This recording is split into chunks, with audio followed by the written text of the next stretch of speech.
দক্ষিণ কোরিয়ার সঙ্গে আলোচনার পথ কার্যত বন্ধ করে দিয়ে দেশটিকে সম্পূর্ণ ধ্বংস করার হুমকি দিয়েছেন উত্তর কোরিয়ার নেতা কিম জং উন। ক্ষমতাসীন ওয়ার্কার্স পার্টি অব কোরিয়া এর এক গুরুত্বপূর্ণ বৈঠক শেষে তিনি দাবি করেন তার সামরিক বাহিনী দক্ষিণ কোরিয়াকে ধ্বংস করার সক্ষমতা রাখে।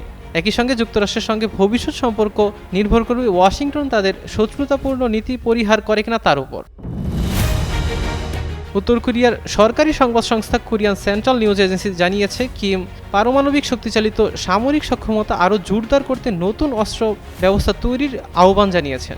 বিশেষ করে পানির নিচ থেকে উৎক্ষেপণযোগ্য আন্তঃমহাদেশীয় ব্যালিস্টিক ক্ষেপণাস্ত্র এবং দক্ষিণ কোরিয়াকে লক্ষ্য করে ব্যবহারযোগ্য কৌশলগত পারমাণবিক অস্ত্রের ভান্ডার বাড়ানোর নির্দেশ দিয়েছেন তিনি।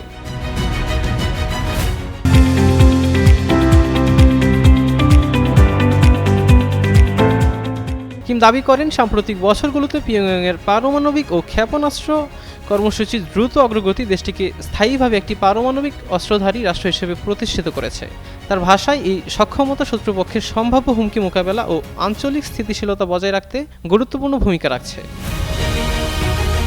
এদিকে দক্ষিণ কোরিয়ার সংবাদ সংস্থা ইয়োনহাপ নিউজ এজেন্সি জানিয়েছে ৫ বছর পর অনুষ্ঠিত পার্টি কংগ্রেস পিয়ংইয়ংয়ের সামরিক কুচকাওয়াজের মধ্য দিয়ে শেষ হয়। কুচকাওয়াজে কিমের মেয়ে কিম জু-আয়ের উপস্থিতি উত্তরসূরি নিয়ে নতুন করে জল্পনা তৈরি করেছে।